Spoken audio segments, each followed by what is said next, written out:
So the only thing I had on my page to start with was this tiny image from a magazine, and you probably can't actually see what it is, but it's some steps leading through a garden, through a tunnel. And this was something someone else tore out of a magazine and left behind after an art journaling session. And rather than waste it, I had just plonked it onto this blank page. And it occurred to me the next day that it was reminding me of the seminar talk at the conference I was at last weekend that was about the God of the corridor and about being in transition.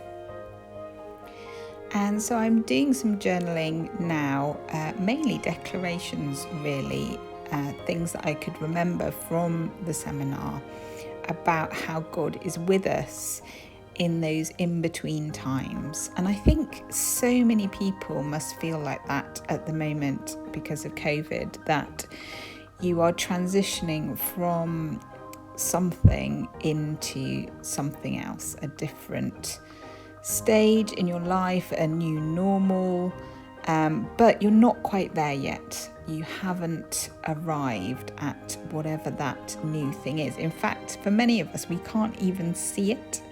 I think that's the really hard thing, and this little magazine image was perfect because the path just led around a corner, so you couldn't see really where the destination was. And you might feel like the corridor that you're in, you've been in it for ages and there's a real frustration around that. Or you might feel like you've just been catapulted into the corridor because of some sudden event. You've lost your job, or some other sudden and unexpected event has catapulted you into a place of uncertainty. And this corridor place was described in the seminar as the place between the promise and the promised land. And it was based around the Exodus and talking about the Israelites in the desert. I'm getting out my Neo colours now and just scribbling wildly, because I think for me these transition periods can feel very confusing, almost like a kind of fog of not being able to see the future. And so I'm representing this with lots of scribble therapy, if you like. I love a bit of scribbling. I just think it's really nice to express yourself in a lot of movement on the page sometimes. And I think what we need in these foggy times is a revelation of God that is not dependent on what cannot be seen. We don't want our faith to be founded on this future thing. We have to have a now faith that serves us in the moment, wherever that moment is, even if it's an in-between moment. And I think sometimes that involves letting go, really, a kind of submission.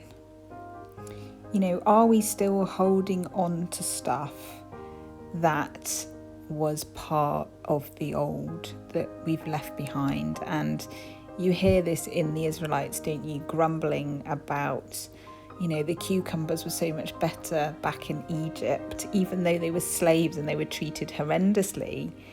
That the transition is so hard that they're even viewing the past with rose-tinted glasses. And I think part of the reason we have these corridor seasons is because we have to let go of those things. We have to recognise that we're grieving, I guess. Sometimes that's really obvious if you've been ripped out of something that was really good and that wasn't your choice. So you need to obviously allow yourself time to process and time to grieve those things. But I think even if you're leaving a situation that is awful, there can still be a grieving process. We still need to recognize that leaving behind what is familiar is always going to be hard and involve a period of reflection and letting go.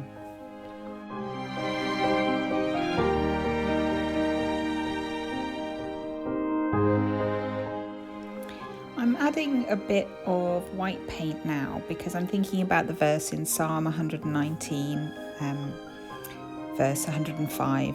It's a really well-known one. Your word is a lamp to my feet and a light to my path. And often we want the floodlights, don't we? We want all the lights on so that we can see what is in our future. But what God promises is a lamp to our feet, that sometimes we can just see the next step. And that's because he wants us to trust him and just to do the next right thing, rather than worrying about the bigger picture, just to trust him with the rest of the journey.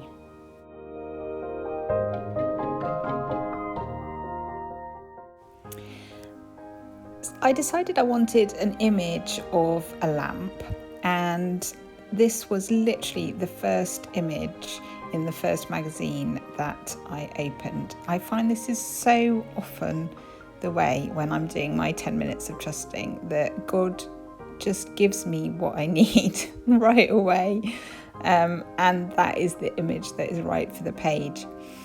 And it's got a lamp, like a table lamp, and it's also got a chair in the picture. And initially I was just going to rip off the lamp and stick that on, but I decided to keep the chair too, because for me this piece was a invitation to just pause on the step that you're on in the journey. So instead of looking at the journey as just one big straight road, to see it as a series of steps, and that each of those steps is an invitation to be with the Lord and ask him, Lord, what do you want me to learn in this step?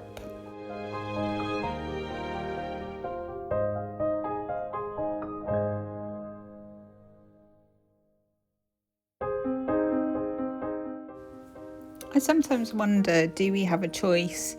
Did the Israelites have a choice about whether they learnt quickly or whether they took 40 years to learn what God wanted them to learn through their wilderness wanderings?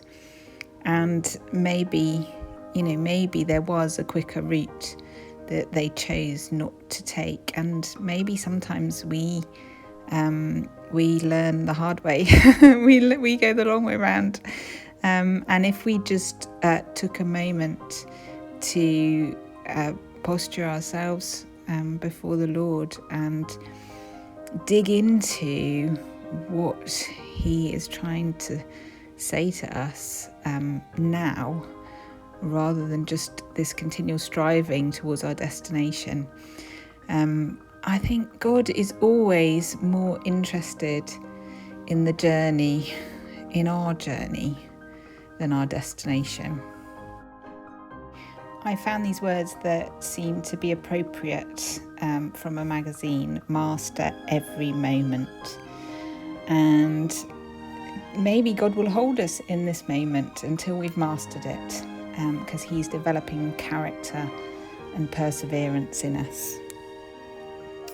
And the other thought I had is that God is not in a hurry. He's not in a hurry to do this work in us. It will take as long as it takes. We're just always wanting to be on to the next thing and on to the next thing. But he doesn't seem to be in such a hurry.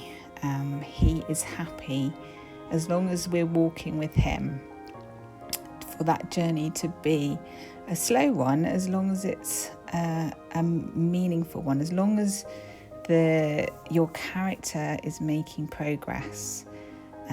It doesn't matter if it takes a while to get to the destination. I think we have I have a tendency to say, when I get there, then ... or when that happens, I will ... But I think my revelation today was that even destinations are only corridors, they're only hallways perhaps to somewhere else, and that there's only one real destination, and that is the destination we arrive at on the other side of this life when we die. So those are my thoughts for today. I hope that has encouraged you if you feel you are stuck in the hallway at the moment, that God is with you and he wants to work on you, and that there is a purpose for this season. God bless. Please subscribe if you haven't subscribed already. If you know someone else in a season of waiting, then please do forward this video to them if you think it would be helpful. And let me know in the comments if you relate to what I've been talking about today. Okay, God bless. See you soon.